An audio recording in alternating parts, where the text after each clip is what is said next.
አሁን የመጀመሪያው ደረጃ በቀይ ባህር ይሄድና አሳዎችን ሁሉ ይጨርሳል በቅርብ ጊዜ። ሰው ሰራሽ ምክንያቶች መሬትን ሊጎዱ ይችላሉ። የመንግስትም አካላት የእርዳታም አካላት መዘጋጀት አለበት። ብዙ ሰው የጨነቀው ጊዜ ላይ ነው ያለንበት። አሁን የአዲስ አበባ ሙቀት ጨምሯል። ይሄም ያሰጋል። የፍሎሆው ጥፋቱ እንዴት እንከላከል ራሱን የቻለ አንድ ሐሳብ ነው። ሰፊ የሆነ ጥንቃቄ የሚያስፈልገው ሰዓት ላይ ደረሰ። እንደዚህ ሆና ብትኖር ኖሮ ሰው መኖርም አይችልም ነበር።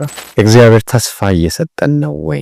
መሬትን መተንፈስ አለባት። ካልተነፈሰች በስተቀር ህይወት ሊኖር አይችልም።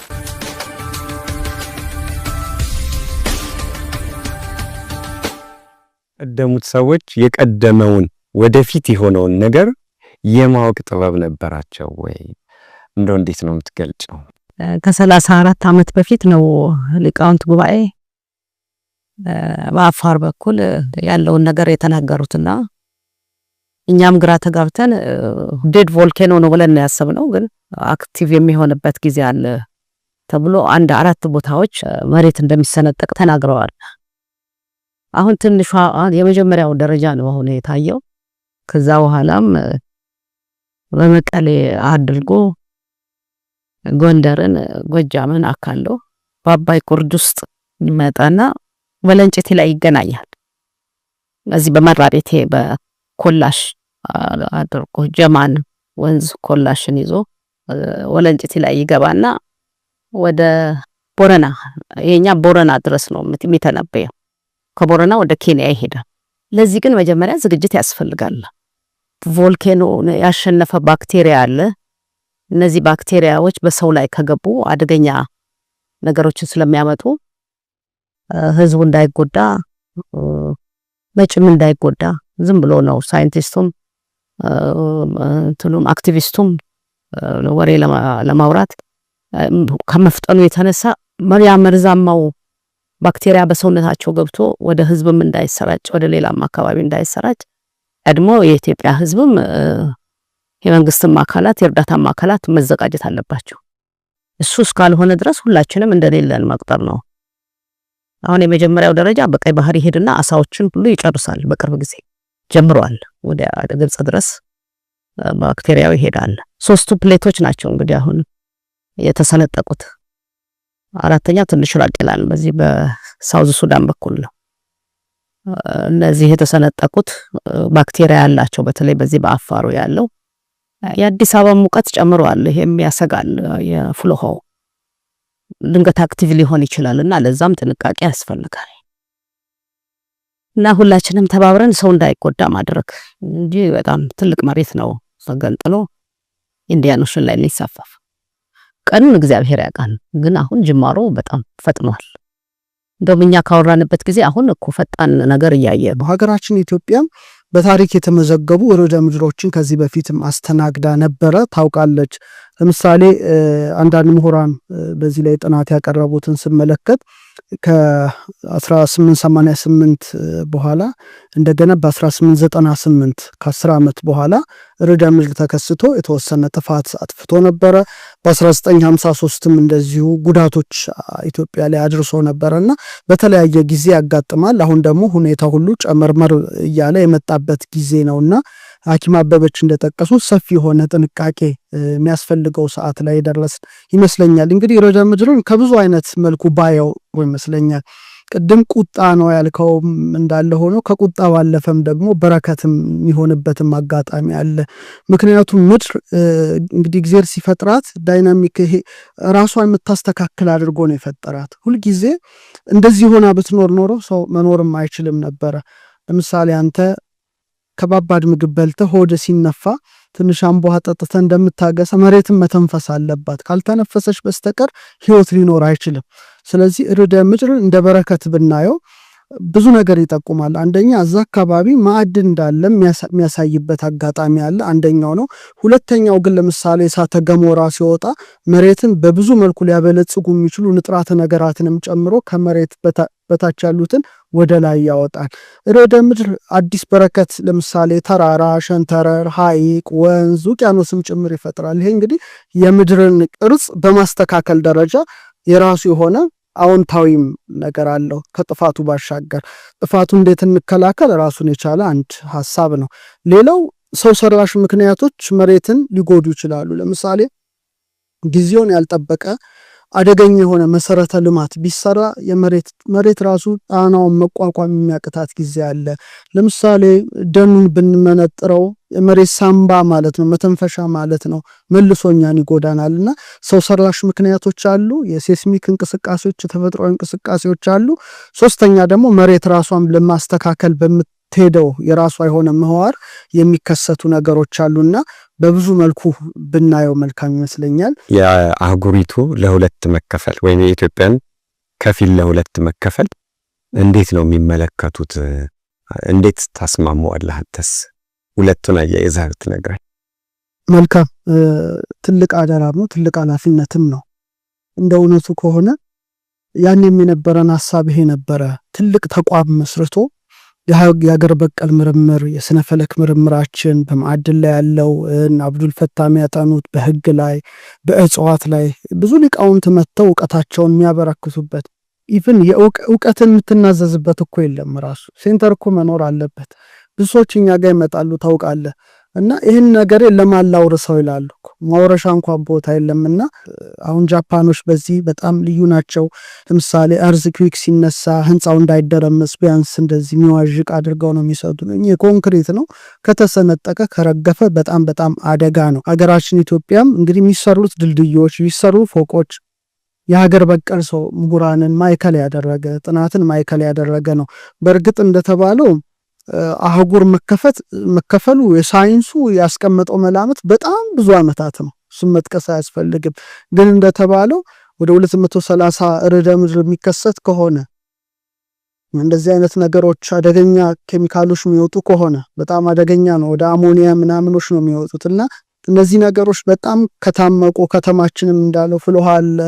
አሁን አንድ ልጅ አለ፣ አንድ ጓደኛ ነው፣ ወደ ቂርቆስ አካባቢ ነው የሚኖረውና ውሃው ራሱ ሙቅ ነው አለ። አሁን የሚወጣው የሞቀን 6 ወራችን ነው አለና ይሄ ከሆነ ብዙ የምናስበው ብዙ የምንነጋገርበት ጉዳይ ይኖራል ማለት ነው።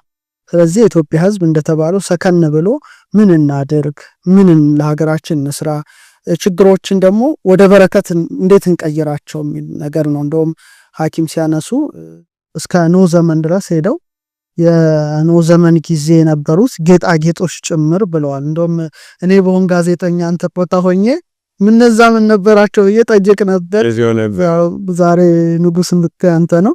ብቻ እነዚህ ገጸ በረከቶችስ ሀገር እንዴት ይጠቀምበት የሚለውንም ብንወያይ በጣም መልካም ይመስለኛል። አሁን በዘመናት መካከል እንግዲህ ብዙ ጥበብ እንደቀሰመ ሰው ብዙ ታሪክ እንዳጠና ሰው ምንድን ነው የኢትዮጵያ መጻኢ ዕድል በዚህ አሁን በሚፈጠር ተፈጥሯዊው እንግዲህ ሌላውን ሰዎች የሚሰሩትን አሁን ሀገራችን በጣም አሳዛኝ ጊዜ ላይ እንዳለች እንረዳለን። ከሚሷ በጣም አድፏል፣ ቆሽሿል። ልጆቿም በጣም ብዙ ችግር ውስጥ እንዳሉ እናውቃለንና ብዙ ሰው የጨነቀው ጊዜ ላይ ነው ያለንበት። አሁን በሀገራችን የምናለቅስበት ጊዜ ላይ ሆኗል። በጣም ብዙ ጭንቀት ውስጥ ነው ያለነውና አሁን ግን እግዚአብሔር ተስፋ እየሰጠን ነው ወይ? እነዚህ ማዕድናት ሁሉ ከወጡ ምናልባትም ደግሞ ራሷን የቻለች ደሴት ከተፈጠረ ህዝቡ ይህንን ደግሞ አይቶ መሰበሪያው ይሆን ወይ? ወደ እግዚአብሔር መመለሻ መሰበሪያው መቼም ተሰበር ተብሎ ብዙ እኔ በግሌ ለመሰበር በጣም ስንቸገር ነው ማየው እኔን ጀምሮና እንደዛ ይታይሻል ወይ? እውነት ተስፋ እናርግ ወይ? ኢትዮጵያ የተደላደለ ነገር ላይ ወርቅ ትለብሳለች ወይ? ብርሃን አላት ወይ? ትንሣኤ አላት ወይ? የሚለውን አያይዘሽ ብትነግሪኝና ብናጠቃልል። ከራሳችን የተነሳ መጥፎ ነገር አለ ሊባል ይችላል። መጥፎን በጥሩ መቀየር በጣም ቀላል ነው። እኔን የሚያሰጋኝ በህፃናቶች ላይ የሚደርሰው ችግር ይሄ ተፈጥሮ ነው። ይሄ አሁን ማንም ሰው ሊመልሰው ማንም ሰው ሊያዘው አይችልም። ይሄ ተፈጥሮ ረድ መሆን ስላለበት እግዚአብሔር ይሄንን አደረገ ተመስገን ብለን መቀበል ነው ያለው። በዚህ ውስጥ ጥሩ ነገር ከተፈጠረ ጥሩን እንቀበላለን። መጥፎ ነገር እንዳይፈጠር ደግሞ ዝግጅት ማድረግ ነው ቅድም እንዳልኩት። እኔ ግን እንደ መጥፎ ችግር ማይላት ለኢትዮጵያ ህፃናቱ ላይ የሚደርሰው ፈተና ህጉ ወሰን ያላደረገለት ህግ አትፈርድባቸውም። በዳኞችም በህግ አውጪዎችም ያለው በወቅቱ ጥሩ ነገር ስለነበረ ያለውን ነገር በአደጋውም ወንጀሉም ትንሽ ስለነበረ በዛ ልክ ነው የሚፈርዱት። ይሄንን ባህሉ እንዴት ያየዋል? ባህሉ ይሄንን መከላከል አይችልም ወይ? የእናቶች ጊዜ አይከልን የምናደንቀው እኮ ይሄንን ስለተከላከለች ነው። የአይከል ህጎች እኮ ይታወቃሉ። አንድ ባለጌ መንደር ውስጥ ካለ የሾመቻቸው ሹመኞች ወጥተው ይጮሃሉ፣ ለታላቁ ሰው ከበላይ ላለ ሰው ይናገራሉ። የዛ ሰው ቤተሰብ ይጠራል። ያንን ጥፋት ያጠፋ ሰው ለምንድን ነው ልጅህን በስርዓት ያላሳደግከው? ይሄንን ለምን አደረገ ተብሎ ይጠየቃል። ከተጠየቀ በኋላ መልስ ካጡ ከነ ቤተሰቦቹ ከነዘሩ ገበያው ለሱ ክፍት አይደለም። ጎረቤት አያናገረውም። ቢሞት ወጥቶ አይቀብረውም። ቅጣቱ በጣም የአይከል ቅጣት በጣም ኃይለኛ ነው። በዛን አይነት ሲቀጣ ዲሲፕሊን ሆኖ ሌላውም ሰው እንዳያጠፋ ድራይፍ ይሄ ይደርስብሃል እየተባለ አገሪቷ በጣም ተከብራ ታፍራ በህዝቦቿ ህግ ነው ሄዳነች። ይሄ የትላልቅ የፍርድ ቤት ህጎችን አይጠቅስም። የባህል ህጎች አሉ፣ የመንደር ህጎች አሉ። ትልቅ ስራ ነው። አንድ ባለጌ ወደ መንደር ገብቶ ሴትን መድፈር አይደለም ሴትን ጎንተል የሚያደርግ ከሆነ ወዲያውኑ ትጮሃለች፣ ትቀርባለች፣ ትነግራለች። ወዲያው ቤተሰቡ ይጠራል፣ ቅጣት ይወሰንበታል። እሳት እንኳን አይጭሩም፣ ከሱ እሳትም እንዲጭር አይፈቅዱለት። ይሄንን የመሳሰለ ትልልቅ ባህላዊ ህጎች አሉ። ይሄንን ማደራጀት ያለባቸው ወንዶቹ ስራ ሰርተው ነው የሚገቡት። በቃ ፈተናቸው በስቷል። ደግሞ አሁን የሚያሳዝነው ነገር ወንድ ልጅ ላይ ያለ ፈተና ቀላል አይደለም። በዚህ ዘመን ያለ የቤት ልጆቹ ይራባሉ። ሞልቶ ጉልበቱ ሰርቶ ሊያበላ አይችልም። ለሱ ሲለፋ ቤቱን ዞር ብሎ ሊያይ አይችልም። እናቱም ተደርባ ደግሞ መስራት ጀምራለች። አሁን ያንን ሴቶች ነን መከላከል የምንችለው። ሴቶች ነን ወደ አደባባይ መውጣት ያለብን። ሴቶች ነን ልጆቻችንን መጠበቅ ያለብን። ሴቶች ነን ወደ ባህል ህጎች መምጣት ያለብን እንጂ እኔ አሁን ተፈጥሮ ያመጣችው አደጋ ምንም አልፈራሁት። በበጎም ከመጣ ተመስገን፣ በመጥፎም ከመጣ የታዘዘብን ነው። ከእግዚአብሔር የታዘዘን ማንም ሰው ሊመልስ አይችልም። መለወጥ አለባት ምድሪቱ። አሁን ባህላዊ ህጎችን እንዴት እናጠናክራለን? እንዴት ቤት ለቤት እንነጋገራለን? የተወሰነ እኮ ወጥቶ መጮህ አልቅሶ መታየት አይደለም። ለምን ይሄ ይደረጋል ብሎ ህጎችን ከባህላዊ ላይ መውሰድ ብዙ የተጻፉ አቶ አብዱል ፈታህ ጋር አያለሁ። እኔ እንደውም ብዙ ገዝቼ አንብቤያለሁ። ጥሩ ናቸው። እንደ እንትኑ ቁጥር አልተሰጣቸውም እንጂ እንደ ህጉ ብዙ ህጎች አሉ ከእንትን ጋርና ይሄንን አስገድዶ መድፈር፣ ጦር መምዘዝ ስንፈጠር አዳምና ሔዋንን ነው የምናስበው። የጥበበኞች ጥበበኛ የጎበዞች ጎበዝ እሱ እግዚአብሔር ይሄንን የመሰለ አምሳል አድርጎ አውቦ ፈጥሮናል። በዘር በሃይማኖት መለያየቱ ትርጉም ስለሌለው ያንን ለማጥፋት ትውልዱ መነሳት አለበት።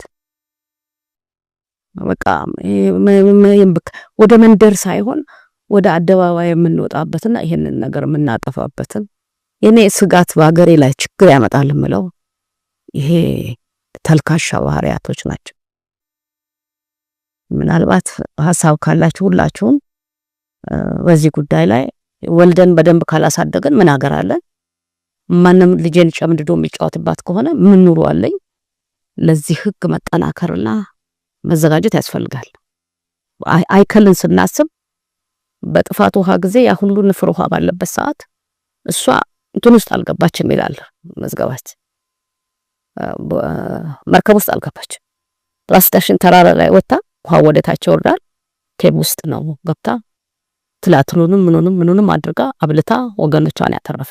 ልክ እንደዛ ልጆቻችንን አይከልን ሆነን ማትረፍ በጣም በጣም በጣም ያሳስበኛል። ይሄ በየድሩም በየምኑም አስቦ ምን ነክቶን ነው ይሄንን ይሆን ነው ይሄን የሚያደርገውን ደግሞ ለፍርድ ቤት አይደለም ማቅረብ ለባህል ፍርድ አቅርቦ መልስ መስጠት ጠንካራ ህዝብ የሚወጣ ይመስለኛል በዚህ ጉዳይ።